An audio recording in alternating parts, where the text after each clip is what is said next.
All right, so yesterday we left at the point 2.5, social construction of reality.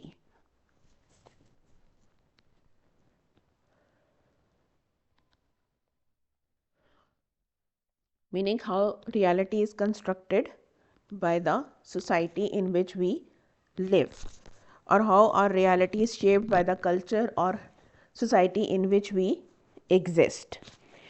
जो सबसे important या valuable जो insight है जो इन क्रिटिकल थेरिस के डिस्कोर्स के एनालिसिस से हमारे सामने आती है वो ये है कि जो डिस्कोर्स है वो ना सिर्फ रियलिटी को या सोशल रियलिटी को कंस्ट्रक्ट करता है बल्कि वो इसको रिफ्लेक्ट भी करता है, क्योंकि जो डिस्कोर्सेज होते हैं उनके अंदर हमारी जो सोशल और कल्चरल अजम्पशंस होती हैं, फ़िलासफ़ीज़ होती हैं, प्रैक्टिसेस होती हैं किसी भी सोसाइटी की, वो उसके अंदर नज़र आती हैं, उसके अंदर ग्राउंडेड होती हैं। यानी डिस्कोर्सेज उन्हीं के ऊपर शेप होते हैं और उन्हीं को ही रिफ्लेक्ट करते हैं।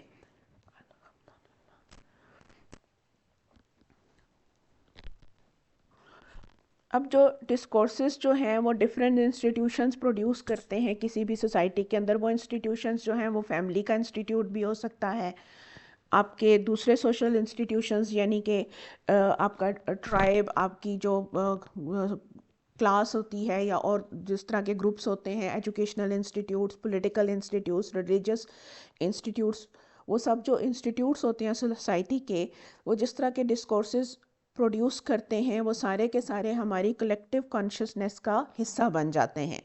और हमारी जो कलेक्टिव कॉन्शियसनेस होती है उसी के अकॉर्डिंगली हम अपनी सोसाइटी को परसीव करते हैं।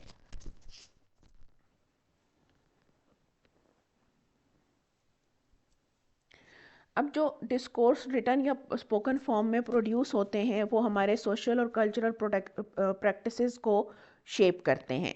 यानी जिस तरह के डिस्कोर्सेज हमारे इर्द गिर्द हो रहे होते हैं स्पोकन या रिटन फॉर्म में, उसी हिसाब से हमारी जो सोशल प्रैक्टिसेस होती हैं और कल्चरल प्रैक्टिसेस होती हैं वो शेप होती हैं और उन डिस्कोर्सेज को शेप भी करती हैं। यानी डिस्कोर्सेज जो होते हैं वो सोशल और कल्चरल प्रैक्टिसेस से क्रिएट होते हैं और इन टर्न उन सोशल और कल्चरल प्रैक्टिसेस को क्रिएट भी करते हैं। डिस्कोर्सेस जो हैं वो सोशल और कल्चरल इडियोलॉजीज़ को रिफ्लेक्ट करते हैं और उनको प्रोड्यूस भी करते हैं। यानी इडियोलॉजीज़ को रिफ्लेक्ट करते हैं और उसके साथ साथ उन इडियोलॉजीज़ को प्रोड्यूस भी हम डिस्कोर्स के थ्रू ही करते हैं। ये जो इडियोलॉजीज़ होती हैं हमारी सोशल और कल्चरल इडियोलॉजीज़, ये प्रोड्यूस भी डिस्कोर्स के थ्रू ही हो रही होती हैं। हम इन आइडियोलॉजीज़ को सस्टेन भी डिस्कोर्स के थ्रू ही करते हैं। यानी अगर हमने उन्हें बरकरार रखना होता है उन आइडियोलॉजीज़ को डिस्कोर्स के थ्रू ही बरकरार रखते हैं। हम अपने डिस्कोर्सेज में उन आइडियोलॉजीज़ को ज़िंदा रखते हैं, from generation to generation, from group to group उन्हें ट्रांसफ़र करते हैं, तो वो आइडियोलॉजीज़ बरकरार रहती हैं यानी सस्टेन रहती हैं।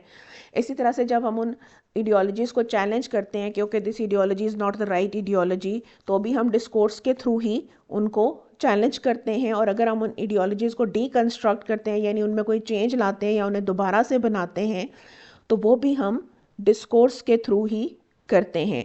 तो जो हमारी सोशल और कल्चरल आइडियोलॉजीज़ होती हैं वो प्रोड्यूस भी डिस्कोर्स के थ्रू होती हैं, सस्टेन भी डिस्कोर्स के थ्रू होती हैं, चैलेंज और डीकंस्ट्रक्ट भी डिस्कोर्स के थ्रू ही होती हैं।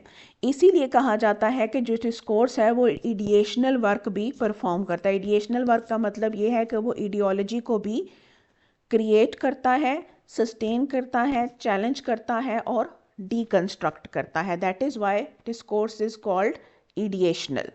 सो इडिएशनल का आई होप आपको मीनिंग क्लियर हो गया होगा कि why is discourse called ideational, कि ये आइडियोलॉजी को प्रोड्यूस, सस्टेन, चैलेंज और डीकंस्ट्रक्ट करता है। अब जो डिस्कोर्सेज हैं वो ज़ाहिर बात है एक डिस्कोर्स जो है वो दूसरे डिस्कोर्सेज से ही शेप होता है।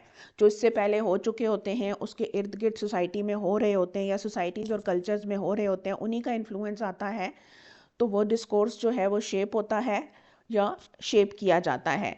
अब उससे पहले जो डिस्कोर्सेज हो चुके होते हैं और जो उसके बाद होने वाले होते हैं वो सब के सब जो डिस्कोर्सेज हैं उस डिस्कोर्स को शेप करते हैं, उसको इन्फ्लुएंस करते हैं और उसकी क्रिएशन में अपना रोल प्ले करते हैं।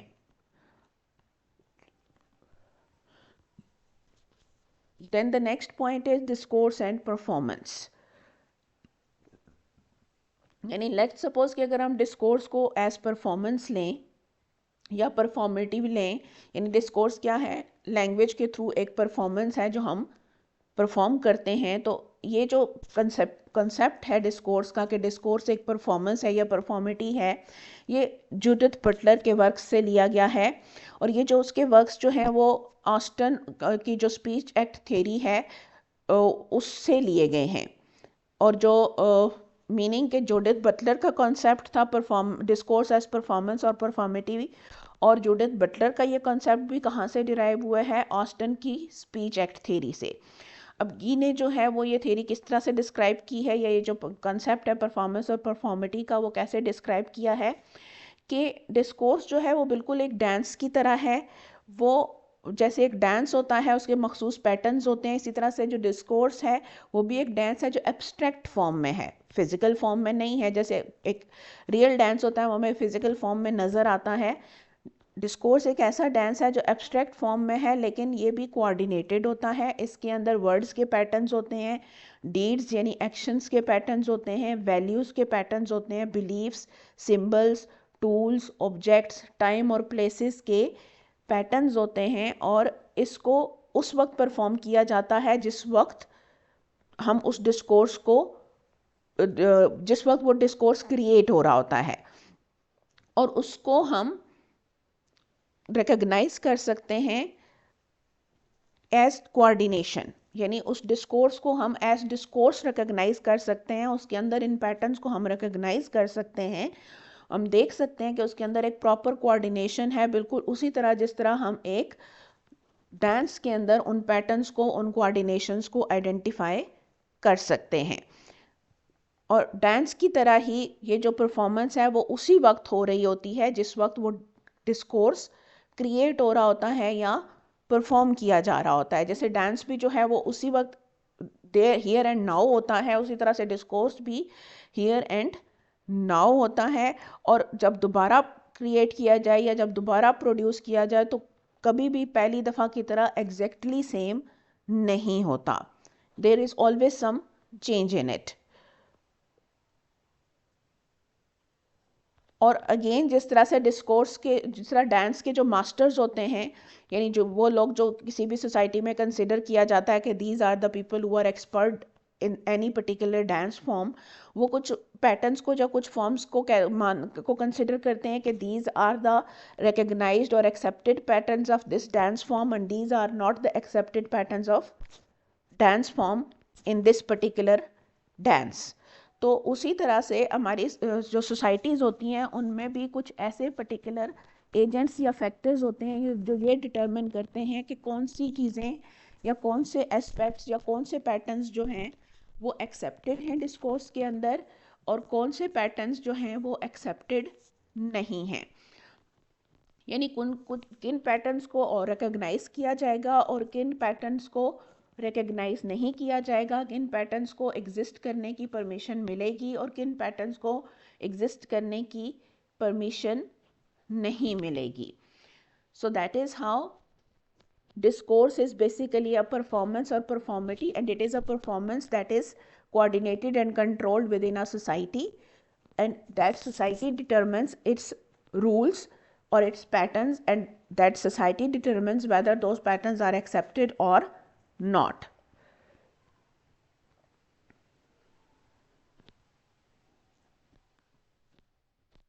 अब जो परफॉर्मिटी का जो कॉन्सेप्ट है वो किस चीज़ पे बेस्ड है, इस व्यू के ऊपर कि जब हम कुछ कहते हैं तो हम बेसिकली उस काम को करते हैं। Meaning whenever we say something, something actually happens और अकर्स इन द वर्ल्ड। सिर्फ कह देने से ही बहुत सारी चीज़ें एक्चुअली हो जाती हैं या एग्जिस्ट कर जाती हैं। यानी बहुत सारी जो स्टेट ऑफ अफेयर्स होती हैं वो उसी वक्त वजूद में आ जाती है जब हम उन्हें कह देते हैं या जब हम उन्हें करते हैं। जैसे इस तरह की चीज़ों को स्पीच एक्ट्स कहा जाता है या परफॉर्मेटिव्स कहा जाता है। जैसे जब कोई प्रीस्ट चर्च में ये कहता है कि I now pronounce you as husband and wife, तो सिर्फ उसके कह देने से वो जो रिलेशनशिप है वो एग्जिस्टेंस में आ जाता है। अब इसी तरह से जब कोई जज जो है वो किसी कोर्ट में ये कहता है कि वो किसी को कोई पेनल्टी देता है यानी कोई सज़ा देता है, तो सिर्फ इसके वो वर्ड्स बोल देने से या वो वर्ड्स लिख देने से वो पनिशमेंट जो है वो एग्जिस्टेंस में आ जाती है। सो या जब हम किसी इंसान को कोई नाम देते हैं, किसी बच्चे का नाम रखते हैं, तो सिर्फ हमारे बोल देने से उस बच्चे का वो नाम एग्जिस्टेंस में आ जाता है।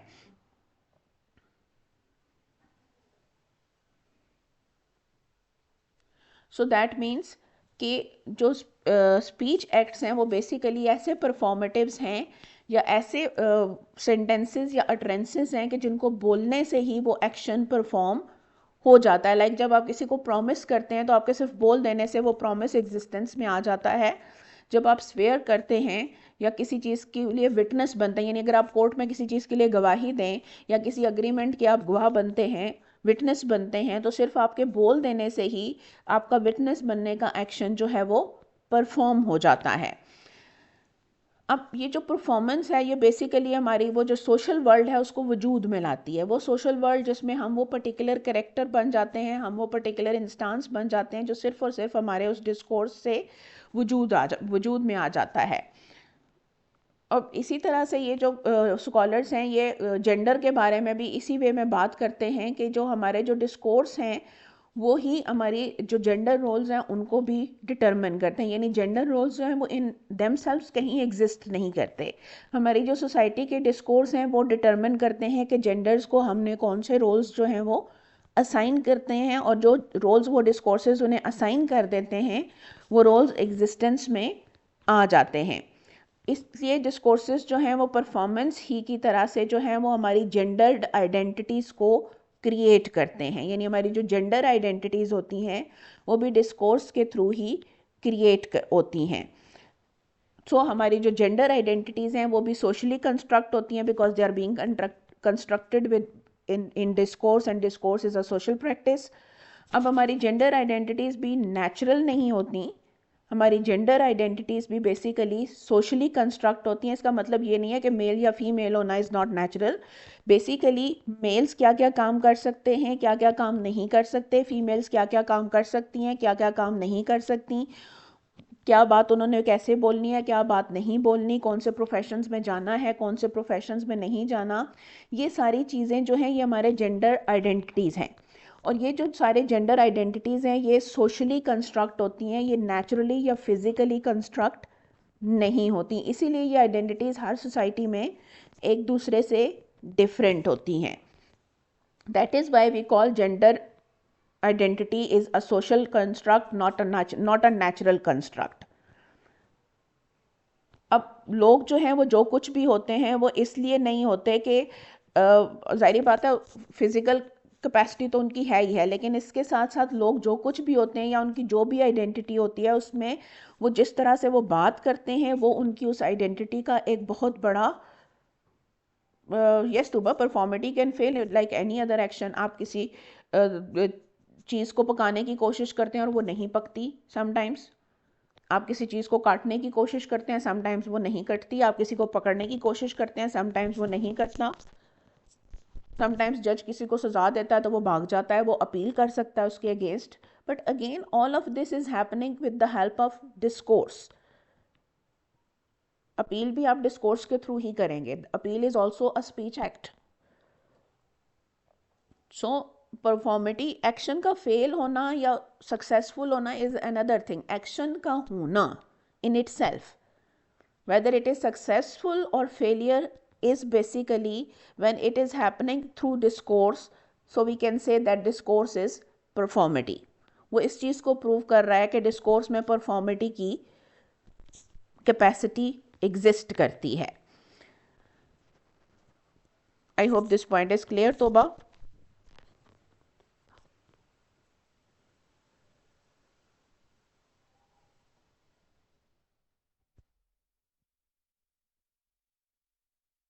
सेम वे डिस्कोर्स के थ्रू पावर और सोशल एक्सपेक्टेशंस जो है वो भी तो डिस्कोर्स के थ्रू ही क्रिएट हो रही है ना, और डिस्कोर्स के थ्रू ही पास ऑन हो रही हैं। वो लोग जो पावर में होते हैं वो इन सोशल एक्सपेक्टेशंस को क्रिएट करते हैं with the help of discourse. वही हमारे इर्द गिर्द वो उन डिस्कोर्सेज को जनरेट करते हैं, उन डिस्कोर्सेज को कंट्रोल करते हैं, जिनके थ्रू वो ये परसेप्शन क्रिएट करते हैं कि ये चीज़ें अलाउड हैं, ये चीज़ें अलाउड नहीं हैं, ये चीज़ें एक्सेप्टेड हैं और ये चीज़ें एक्सेप्टेड नहीं हैं। और उसी से सोसाइटी वो परसेप्शन बना लेती है कि this will be allowed and this will not be allowed, और उसी से हमारी जो आइडेंटिटी है, जेंडर आइडेंटिटी, वो कंस्ट्रक्ट हो जाती है। Not in the sense of being physically male or female, but in the sense that what one particular gender can do and what particular gender can not do, how a particular gender is expected to behave and how a particular gender is not expected to behave.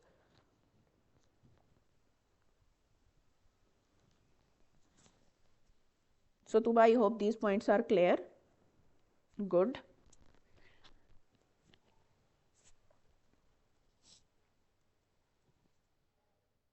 So basically people are who they are.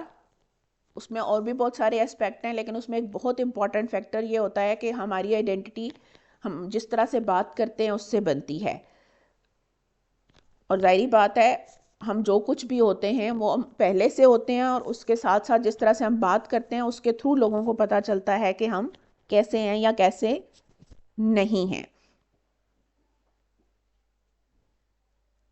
इसी तरह से जब कुछ भी हम होते हैं वो हमारी किसी इनर सेल्फ से ज़्यादा लोगों के लिए, वो लोग हमें हमारी इनर सेल्फ से आइडेंटिफाई नहीं करते, लोग हमें हमारे एक्शन से आइडेंटिफाई करते हैं, because obviously nobody can look inside somebody else.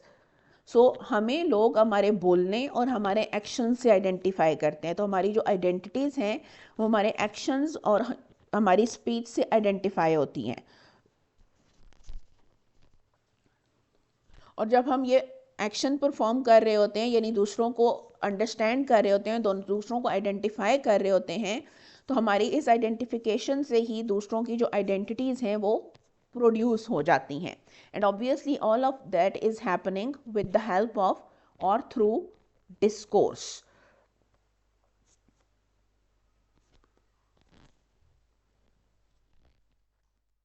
Okay, then comes intertextuality.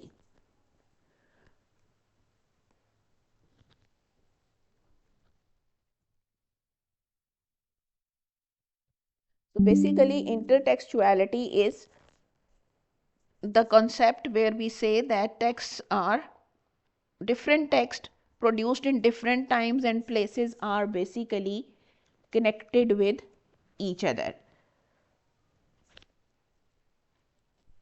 1 minute.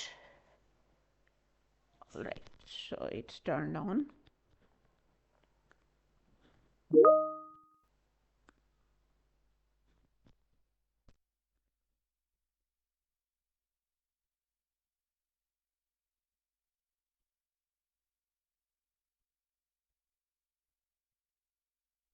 So intertextuality is basically the concept that where we say कि हर जो टेक्स्ट है वो दूसरी टेक्स्ट से, जो उससे रिलेटेड टेक्स्ट होती हैं उनसे शेप होती है, उसके अंदर जो मीनिंग आता है वो दूसरी टेक्स्ट की हेल्प से आता है, और ज़ाहिर बात है इन टर्न वो भी दूसरी टेक्स्ट को मीनिंग प्रोवाइड करती है।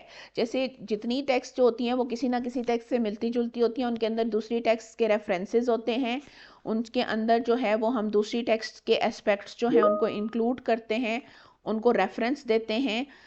इसी सो दैट मीन्स कि टेक्स्ट टू टेक्स्ट रिलेशनशिप्स भी होते हैं। फिर जो रीडर होता है वो भी जब एक टेक्स्ट को अंडरस्टैंड करता है तो जाहिर बात है उसमें उसकी वो सारी नॉलेज इन यूज़ होती है जो उसने दूसरी टेक्स्ट उससे मिलती जुलती या उसी जैसी दूसरी टेक्स्ट से एक्वायर की होती है। और इंटेंशनल और अनकॉन्शियसली वो जितने सारे हमारे बिलीव्स होते हैं जो दूसरी टेक्स्ट से क्रिएट हुए होते हैं, उन सब को हम यूज़ करते हैं उन टेक्स्ट को अंडरस्टैंड करने में और नई टेक्स्ट को प्रोड्यूस करने में, and all of that is known as intertextuality. So I hope आपको इंटर टेक्सचुअलिटी को का मीनिंग क्लियर हो गया होगा।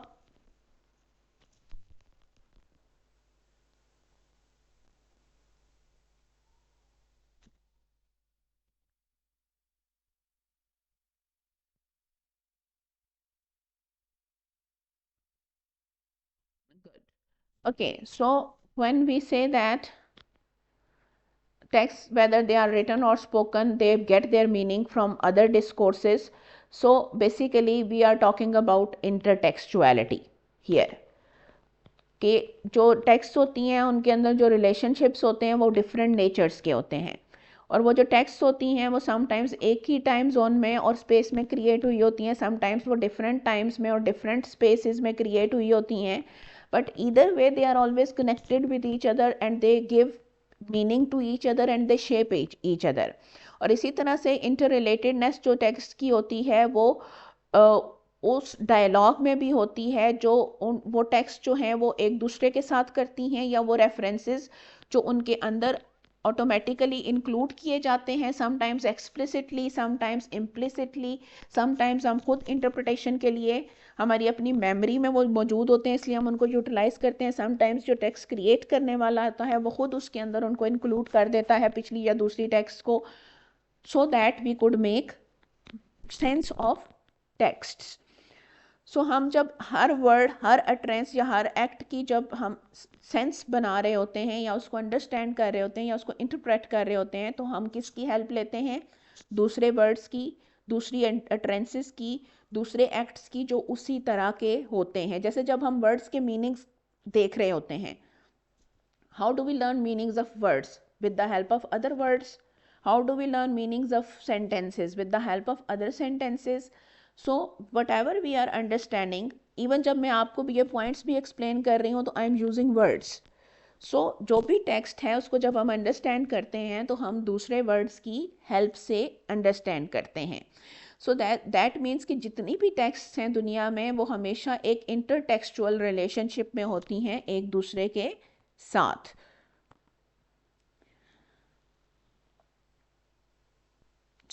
जब हम अपनी टेक्स्ट को क्रिएट कर रहे होते हैं, चाहे हम किसी के साथ कन्वर्सेशन कर रहे हों, चाहे हम कुछ लिख रहे हों, चाहे हम कुछ बोल रहे हों, वट, तो जब हम अपनी टेक्स्ट को क्रिएट कर रहे होते हैं तो वो टेक्स्ट जो है वो हमारे इर्द गिर्द जितनी टेक्स्ट एग्जिस्ट करती हैं, हम उन टेक्स्ट की अंदर से निकाल के उनको क्रिएट कर रहे होते हैं।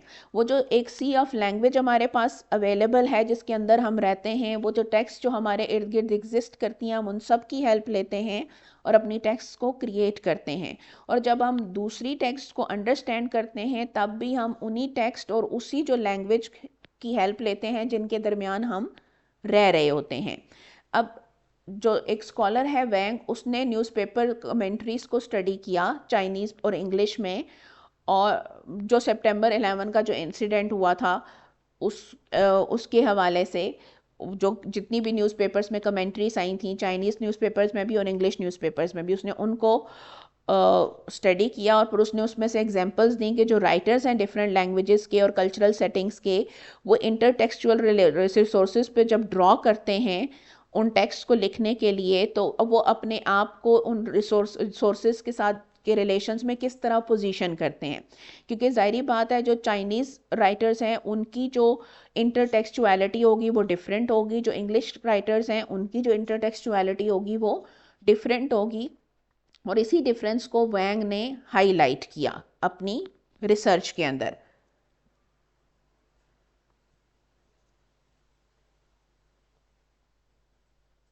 We don't have to determine that, Tuba, whether they are meaningful or accidental. Nothing is accidental. Even when it is accidental, it was a part of our knowledge. That is why it got included. Consciously, unconsciously, that term is already used. Whether it is conscious or unconscious, we are always using the sea of knowledge that we already have, that exists around us. Whether we are using it to create text, whether we are using it to interpret text. जब accidentally भी use हो रहा है तो unconsciously किसी ना किसी reason की वजह से यूज़ हुआ है, हमारे कॉन्शियस में नहीं था तो सब कॉन्शियस में ज़रूर था।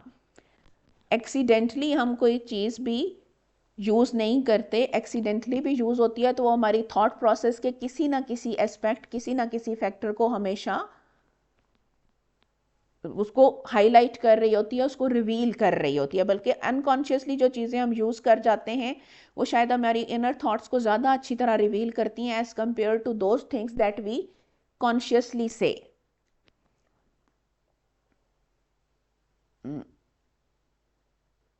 तो are you clear on this point?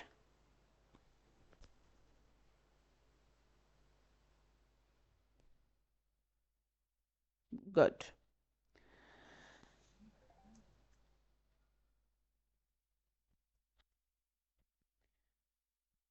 So we create our texts from a sea of former texts, and those texts are always around us. We use the language that is around us, that is within us, and when we are understanding the text, again we use those texts that are around us and the language that we already have.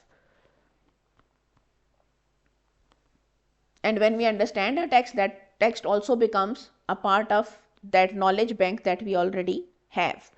When Wang studied the newspaper commentaries in Chinese and English, so he provided examples of how writers in different languages and cultural settings draw on intertextual resources for the writing of their texts and how they position themselves in relation to their sources.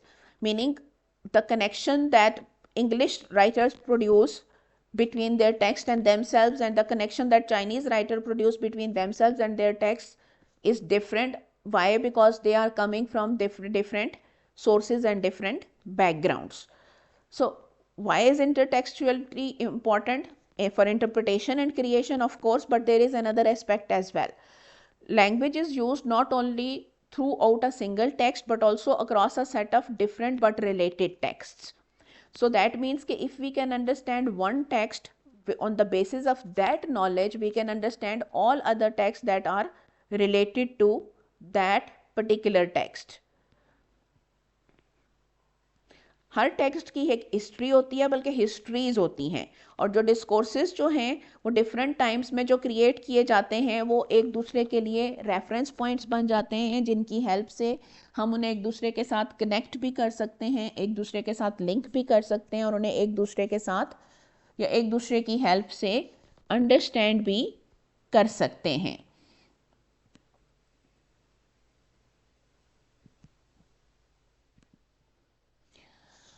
Then comes the diversity.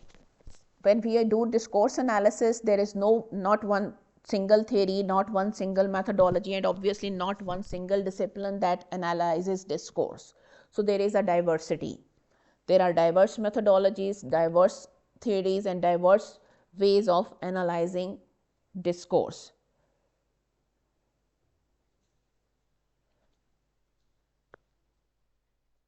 So discourse analysis is now fully established as an academic discipline, and it is studied and practiced by scholars, academia, and researchers in a variety of fields, including but not limited to linguistics, sociology, anthropology, philosophy, literary studies, gender studies, psychology, and many other interrelated fields and academic disciplines. So obviously we have already discussed that discourse is applied in different fields, and that is why we have different practices and applications and theories of and perspectives of discourse analysis. So when discourse analysts are examining different instances of language across disciplines, obviously if they examine it on the basis of from which discipline they are studying it, so their perspective shifts with the discipline they are studying it. So linguistic texts are explored in the study of discourse. So they can consist on letters, on speech. You can study a memo, you can study reports, you can study broadcast, newspaper articles, interviews, lessons, consultations. That consultation can be between a doctor and a patient, a lawyer and a client, or a confrontational encounter where people are fighting with each other, an advertisement, a piece of literary text. Then obviously if the texts are so diversified, then approaches to study them need to be diversified as well.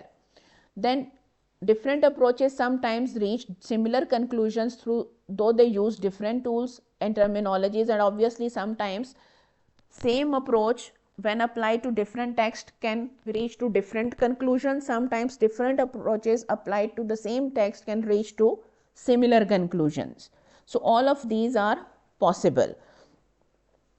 So discourse analysis is interpretative and explanatory in nature. So we interpret discourse, we explain it, और जितना भी discourse analyst जो है वो discourse को study करते हैं उसमें वो basically किस चीज़ में इंटरेस्ट लेते हैं या किस चीज़ में इंटरेस्टेड होते हैं कि जो रियलिटी है सोशल लाइफ की वो किस तरह से प्रोजेक्ट हो रही है और सोशल रिलेशनशिप्स डिस्कोर्स के थ्रू किस तरह से प्रोजेक्ट हो रहे हैं।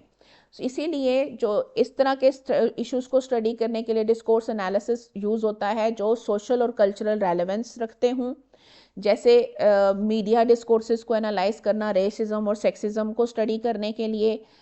इसी तरह से जब सिस्टम्स ऑफ लैंग्वेज को हम स्टडी करते हैं तो हम इंडिविजुअल लिंग्विस्टिक यूनिट्स पे फोकस तो ज़रूर कर रहे होते हैं, लेकिन जैसे मॉर्फोलॉजी और फोनोलॉजी को, लेकिन डिस्कोर्स एनालिसिस में हम बेसिकली इस चीज़ पे फोकस कर रहे होते हैं कि ये यूनिट्स यूज़ करके पर्टिकुलर सोशल कंस्ट्रक्ट्स को कैसे क्रिएट और डिसेमिनेट किया जाता है।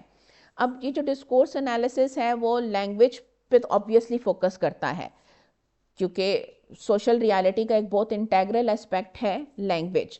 लेकिन जो डिस्कोर्स एनालिस्ट होते हैं वो फॉर्म और फंक्शन ऑफ लैंग्वेज दोनों को डील करते हैं, यानी वो सिर्फ फॉर्म पे फोकस नहीं करते, they are focused on function as well, और वो construction of meaning in different social context के ऊपर फोकस कर रहे होते हैं। सोशल एस्पेक्ट्स जो हैं कम्युनिकेशन के और जिन वेज में लोग जो हैं वो लैंग्वेज को यूज़ करते हैं उसके अपने आइडियोलॉजिकल इफ़ेक्ट्स होते हैं। जो डिस्कोर्स एनालिस्ट होते हैं वो जब कॉन्टेक्स्ट स्टडी करते हैं टेक्स्ट की तो वो डिफरेंट सोशल एस्पेक्ट्स को आइडेंटिफाई करते हैं, जैसे लैंग्वेज, पावर, आइडियोलॉजी, इन सब एस्पेक्ट्स को वो डिस्कोर्सेस के अंदर एनालाइज करते हैं। अब जो कॉन्टेक्स्ट होती है टेक्स्ट की वो सोशल कल्चरल कंडीशंस पे बेस्ड होती है, पॉलिटिकल फिलॉसफीज पे बेस्ड होती है। इसी तरह से जो डिस्कोर्स एनालिसिस होता है वो लैंग्वेज के लार्जर चंक्स को जब स्टडी कर रहा होता है तो उसमें फिर हम कन्वर्सेशंस और टेक्स्ट को ज़्यादा डिटेल में स्टडी कर सकते हैं। फिर जो डिस्कोर्स एनालिसिस है वो यूजुअली किस चीज़ पे फोकस कर रहा होता है, जो हमारे लार्जर सोशल इंस्टीट्यूशंस हैं जो वो डिस्कोर्स क्रिएट करते हैं उसके ऊपर ज़्यादा फोकस करता है instead of individual discourses like religion, law, media, school, university, other societal institutions etcetera. अब जो डिफरेंट कल्चरल प्रोडक्ट्स होती हैं उनको भी एनालाइज किया जाता है ताकि इनजस्टिसेस की डिफरेंट फॉर्म्स को आइडेंटिफाई किया जा सके with the help of discourse, जो कि डिस्कोर्स के अंदर हिडन होती हैं। डिस्कोर्स एनालिसिस जो है वो बेसिकली सिर्फ थ्योरेटिकल पर्सपेक्टिव्स में ही डिफरेंट नहीं है, मल्टीप्लिसिटी ऑफ रिसर्च मेथड्स में ही डिफरेंट नहीं है, बल्कि उसका मेन पर्पस क्या है, सोशल एस्पेक्ट्स को आइडेंटिफाई करना और स्पेशली इस चीज़ को हाईलाइट करना कि सोसाइटीज़ के अंदर कौन कौन सी इनजस्टिसेस या हिडन आइडेंटिटीज़ या आइडियोलॉजीज एग्जिस्ट करती हैं जिसकी वजह से सोसाइटीज़ के अंदर कौन कौन से प्रॉब्लम्स जो हैं वो एग्जिस्ट करते हैं। Basically discourse analysis is an approach that is used to bring about social justice. Then that was your unit 2. I hope the unit is clear. These are the summary points that you can go through yourself. Now these are the questions. Let's go through the questions. What is discourse analysis and how does it differ from other approaches to studying language and communication? यहाँ पे आपने पहले discourse analysis को define करना है और फिर जो language और communication के एनालिसिस की दूसरी अप्रोचेस हैं उनके साथ कंपैरिजन करना है, डिफरेंसेस बताने हैं। Yes, Tuba, your definition is correct. Then explain the main principles and methodologies used in discourse analysis to analyze spoken or written text. अब यहाँ पे आपका मेन फोकस किस पे है, प्रिंसिपल्स और मेथोडोलॉजीज पे जो डिस्कोर्स एनालिसिस में यूज होती हैं। बट अगेन पहले आप एक ब्रीफ इंट्रोडक्शन देंगे डिस्कोर्स एनालिसिस का कि होता क्या है। अब how can discourse analysis be applied to study the representation of gender roles and stereotypes in media and advertising?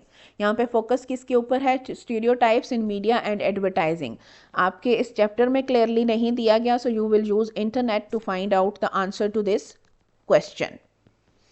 Then discuss the role of power and ideology in shaping discourse and its impact on social structures and institutions. Again you will use internet to find answer to this question as well, क्योंकि 15 या 20 marks का answer आपके इस chapter में मौजूद नहीं है। Provide a practical example of discourse analysis applied to a specific real world context such as political debates or online forums and describe the insights gained from the analysis. This you can skip. Okay, so this was our unit 2. Now we will move on to unit 3. Let me share the slides first. I will share them in your WhatsApp group and in the chat of this class as well.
Subha, I have shared in the class chat as well.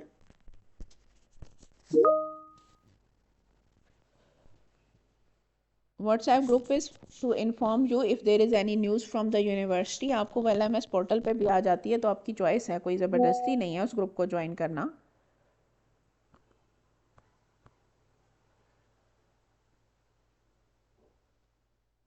But if you want to join group तो उस पर privacy लगी हुई है. No one can send messages in that group.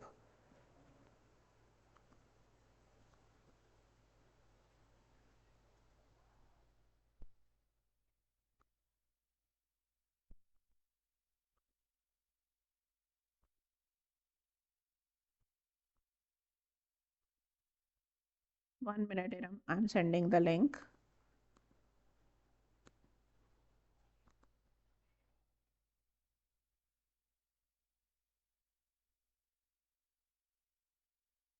And I'm also sharing the recordings of these lectures in WhatsApp group.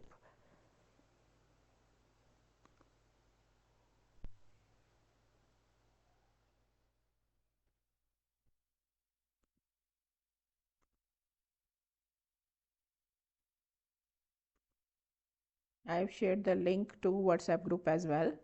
Anyways, let's start with unit 3, that is discourse genres. Genres कहते हैं types को, categories को. और ये genre है. What is the pronunciation of the word? Genres.